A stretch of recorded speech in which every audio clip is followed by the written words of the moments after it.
safer, modern, prosperous. The Prime Minister says the country is poised to become a stronger Bahamas. The opposition says it will repeal parts of that if they got back in power. Government aid. CLECO policyholders beg for an intervention. Bahamas Tonight, the National Report starts now. Now in HD.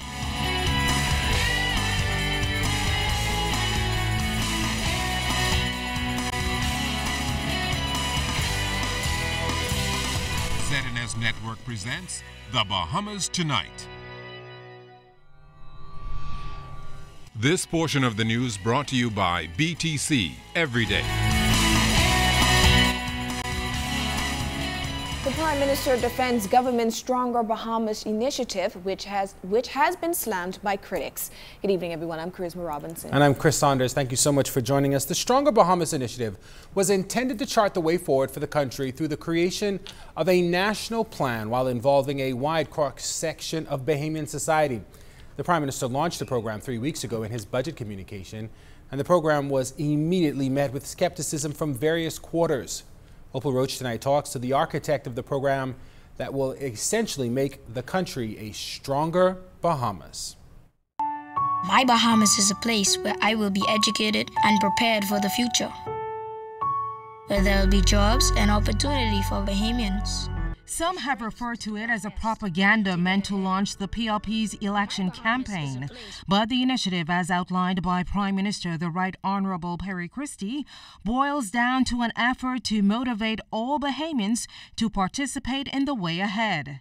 Hitting back at those who have a problem with government putting measures in place to achieve those goals, the nation's chief said this.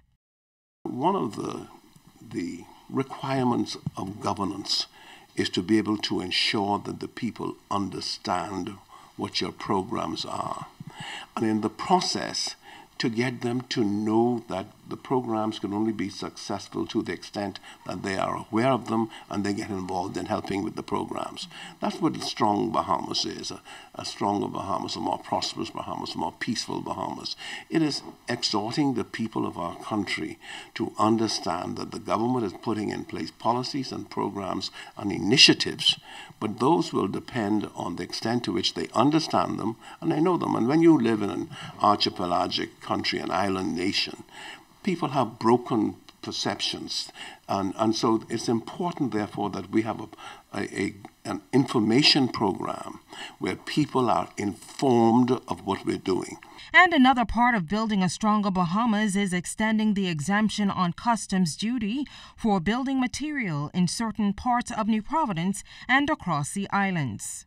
We've now taken it to Eleuthera, Abaco, and we know, yes, some people with monies will take advantage of it, but some people who are struggling to build will now have access to it. And that is intended, right, to deal with our people who are in need, to incentivize their being able to make some effort in a cheaper way to have their homes built or repaired. Again, that's our position. The Prime Minister also wants to ensure that every child counts.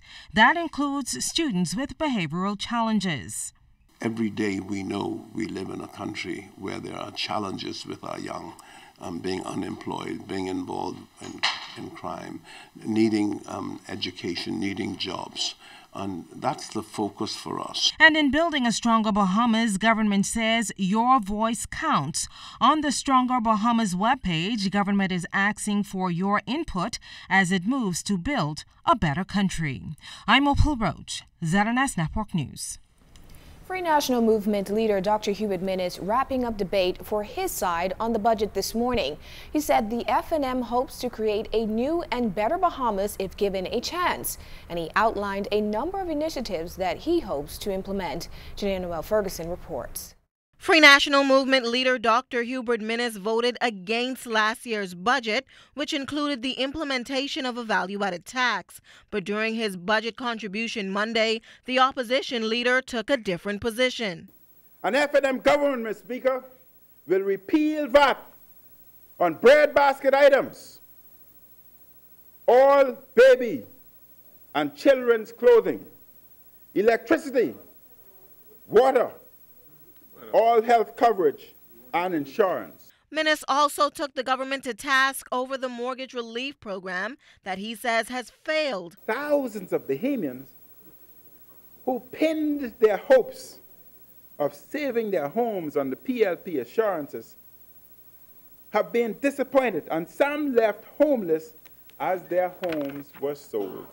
Last night I had delivered to me, Mr. Speaker, from one of the major clearing banks, a communication that takes us to a major stage that I will speak to when I speak tomorrow, that this is a matter that is continuing to cause the government and all of the clearing banks to work together towards an ultimate solution to this program.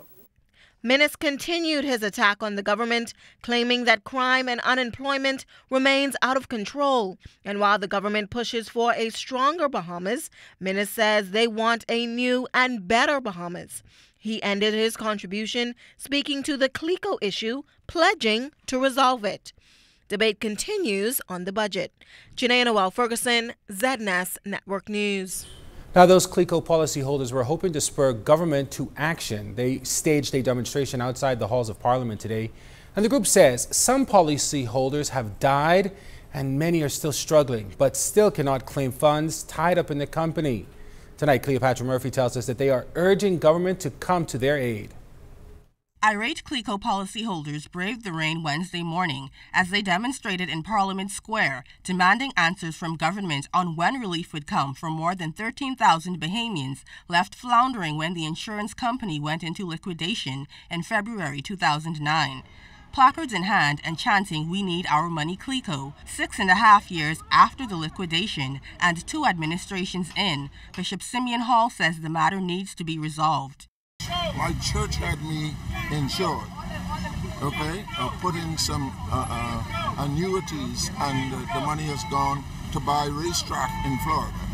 I'm insulted by that, but I'm also concerned that under the FNM and the PLP, this millions of dollars was allowed to get out of the country. Former Prime Minister the Right Honorable Hubert Ingram had advised policyholders to continue paying their premiums. Government promised a $30 million guarantee that would allow another underwriter to acquire the CLECO Bahamas portfolio so Bahamians could access their savings. These people have children in college, some children have to leave school. Some people are sick, some died. Some of these older people, the workers' salaries that is due to them never been paid. And even my severance pay and other severance pay, which was approved in Parliament to be paid. Still didn't get it. Still did not get it. Another protester and mother of 6 says she continues to pay her premium, but says it is a struggle on her small salary. Bishop Hall says he remains hopeful the problem will be addressed. It is egregious that 6.5 years, not one government official has called the CLECO people and say this is what's going to. So our agitation, we believe, will pay off. The group plans to demonstrate outside Parliament again on Thursday. Members say they will continue to do so until they get results. Cleopatra Murphy, ZNS Network News. Coming up, Commissioner of Police giving an update to the press on recent firearm seizures and a recently cracked ring of armed robbers. This portion of the news is brought to you by the new Shell & Leden, designed for extra miles.